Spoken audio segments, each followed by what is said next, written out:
Hello friends, welcome again to history of mysteries.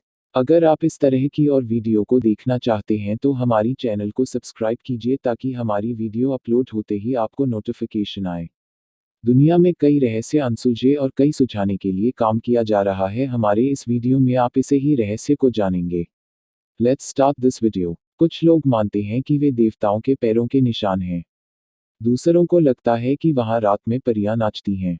कुछ अन्य लोगों को शक है कि वहां यूएफओ आते हैं, लेकिन आज तक कोई भी नामीब रेगिस्तान पर बनी लाखों गोलाकार आकृतियों की व्याख्या नहीं कर पाया है। दक्षिण पश्चिमी अफ्रीका के अटलांटिक तट से लगा नामीब रेगिस्तान धरती पर सबसे सूखी जगहों में से एक है। स्थानीय नामा भाषा में इसका अर्थ है वह इलाका जहां कुछ भी नहीं है। मंगल ग्रह की सतह जैसा दिखने वाले इस भूभाग पर रेत के टीले हैं, ऊबड़ खाबड़ पहाड़ हैं और 3 देशों के 81,000 वर्ग किलोमीटर में फैले बजरी के मैदान हैं। 5 करोड़ 50 लाख साल पुराने नामीब रेगिस्तान को दुनिया का सबसे पुराना रेगिस्तान माना जाता है।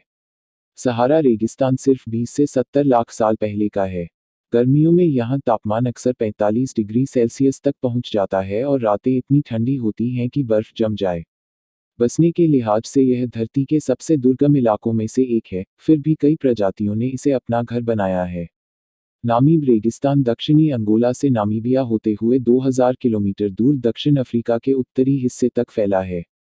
नामीबिया के लंबे अटलांटिक तट पर यह नाटकीय रूप से समुद्र से मिलता है।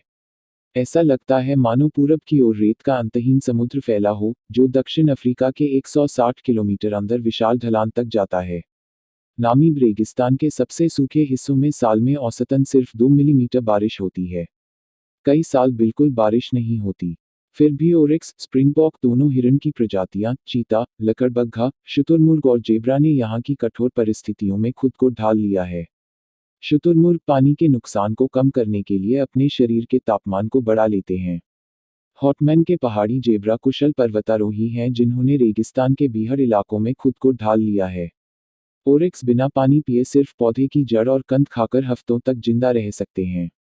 नामीब रेगिस्तान का सबसे जानलेवा इलाका रेत के टीलों और टूटे हुए जहाजों के जंग खाए पतवारों से भरा हुआ है।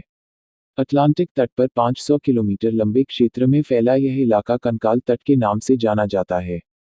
दक्षिणी अंगोला से मध्य नामीबिया तक फैला यह इलाका वेल के अनगिनत कंकालों और लगभग 1000 जहाजों के मलबे से पटा हुआ है, जो पिछली कई सदियों में यहाँ जमा हुए हैं। यह कंकाल तट अक्सर घने कोहरे से ढंका रहता है, जो अटलांटिक की ठंडी बेंगुएला धारा और नामीब रेगिस्तान की गर्म हवाओं के टकराने से बनता है। समुद्री जहाजों के लिए इस कोहरे से पार पाना कठिन होता है। स्थानीय सैन लोगों का कहना है कि ईश्वर ने इस क्षेत्र को गुस्से में बनाया है। 1486 ईस्वी में अफ्रीका के पश्चिमी तट के किनारे किनारे चलते हुए पुर्तगाल के मशहूर नाविक डियागो काओ कुछ समय के लिए कंकाल तट पर रुके थे। काओ और उनके लोगों ने वहां क्रॉस की स्थापना की, लेकिन कठिन परिस्थितियों में वे ज्यादा समय तक टिक नहीं पाए। जाते जाते उन्होंने इस जगह को नरक का दरवाजा नाम दे दिया। सैलानी सोसुसवेले के इर्द गिर्द रेत के गेरुआ टीलों को देखने नामीब आते हैं। नमक और कीचड़ का यह पैन 50,000 वर्ग किलोमीटर में फैले अफ्रीका के तीसरे सबसे बड़े राष्ट्रीय उद्यान के केंद्र में है। रेत के टीले तो नामीब में हर जगह हैं, लेकिन सोसुसवेले के आसपास उनका रंग गहरे नारंगी रंग का है। यह रंग असल में जंग का है। यहाँ की रेत में लोहे की सांद्रता काफी अधिक है, जिसका ऑक्सीकरण होता रहता है। यहाँ के रेत के कुछ टीले दुनिया में सबसे ऊंचे हैं। कुछ टीलों की ऊंचाई 200 मीटर तक है। सोसुसवेले के उत्तर में एक टीला तो करीब 400 मीटर ऊंचा। नामीब की हैरान कर देने वाली कई पहेलियों में सबसे बड़ी पहेली एक भू आकृति है जिसे परियों का घेरा कहा जाता है। एक खास प्रजाति के घास से घिरे गोल गोल घेरों में कोई पौधा नहीं होता। पूरे नामीब रेगिस्तान में ऐसे लाखों घेरे हैं जो कई दशकों से विशेषज्ञों को चकित किए हुए हैं। इन घेरों को आसमान से देखना सबसे अच्छा है। नामीब के अंतहीन रेगिस्तान में हर जगह ये घेरे दिखते हैं, जो कई बार चेचक के धब्बों की तरह लगते हैं। ये घेरे बजरी के मैदानों में भी मिलते हैं और रेत के टीलों पर भी। हर जगह उनकी संरचना गोल ही रहती है। सेंट्रल नामीब में घेरे का व्यास 1.5 मीटर से 6 मीटर तक होता है। उत्तर पश्चिमी नामीबिया में वे इससे 4 गुना तक बड़े हो सकते हैं। वहां घेरों का व्यास 25 मीटर तक हो सकता है। वर्षों तक यही समझा जाता रहा कि परियों के ये छल्ले सिर्फ नामीबिया में हैं।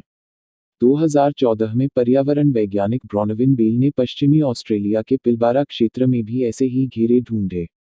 इन शानदार आकृतियों से हैरान होकर बेल ने जर्मनी के पारिस्थितिकी वैज्ञानिक विशेषज्ञ स्टीफन गेत्जिन से संपर्क किया और अपनी खोज साझा की।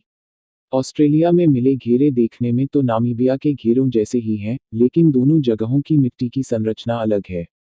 इसने वैज्ञानिकों को और चकरा दिया। परियों के घेरे की पहेली सुलझाने में विशेषज्ञ भले ही चकरा रहे हैं, लेकिन नामीबिया के स्थानीय लोगों को इन आकृतियों के बारे में बहुत पहले से पता था। स्थानीय हिम्बा लोगों का विश्वास है कि इन्हें आत्माओं ने बनाया है और ये उनके देवता मुकुरु के पैरों के निशान हैं। आकृतियों के रहस्य को सुलझाने के लिए गणित के कुछ विशेषज्ञों ने मॉडल बनाकर यह समझने की कोशिश की कि क्या ये रिंग किसी पैटर्न में बनते हैं।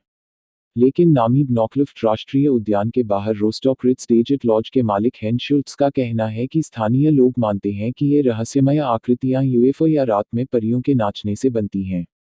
आज तक इन घेरों की व्याख्या करने वाला कोई सर्वमान्य सिद्धांत सामने नहीं आया है। हाल के वर्षों में नामीबिया, जर्मनी, अमेरिका और अन्य देशों के वैज्ञानिकों ने एक साथ इन पर काम शुरू किया है। रेगिस्तान के बीच में बने गोबाबेब नामीब रिसर्च इंस्टीट्यूट के वैज्ञानिक यूजीन मारेस का कहना है कि नामीब में पानी की घोर कमी से दो प्रमुख सिद्धांत सामने आते हैं। कुछ शोध बताते हैं कि ये घेरे दीमक के कारण बने हैं, जो जमीन से पानी और पोषक तत्वों को तलाशते रहते हैं। पौधे की जड़ों को खाकर वे जमीन के नीचे खाली जगह बना देते हैं, जिससे बारिश के पानी को धरती के अंदर तक पहुंचने में आसानी होती है। इस सिद्धांत के मुताबिक दीमक भूमिगत स्रोतों से पानी पीकर पूरे साल जीवित रहते हैं। दूसरा सिद्धांत यह है कि वनस्पतियां खुद यह प्रबंधन करती हैं। घास के पौधों को भी पानी और पोषक तत्वों की जरूरत होती है। उनकी जड़ें इसके लिए एक दूसरे से होड़ करती हैं।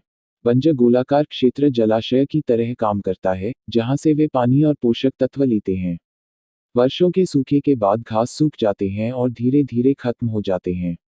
मारेस एक और पहेली के बारे में बताते हैं। वह यह है कि जब भी बारिश होती है तो अचानक जादू की तरह ये घेरे फिर से प्रकट हो जाते हैं। मारेस के मुताबिक नामीब के इन परी घेरों पर हुए शोध मुख्य रूप से बजरी के मैदानों या रेत के टीलों पर मिले घेरों पर केंद्रित रहे हैं। इन आकृतियों को पूरी तरह समझने के लिए उनको लगता है शोध को एक साथ दोनों जगह ध्यान देने की जरूरत है। मारेस को लगता है कि ये रहस्यमय घेरे एक नहीं, बल्कि कई वजहों से बनते हैं, लेकिन वे वजह क्या हैं ये अब तक रहस्य है। अगर आपको हमारा वीडियो पसंद आया हो तो हमारी चैनल को सब्सक्राइब करना ना भूलें। Push the like and share this video.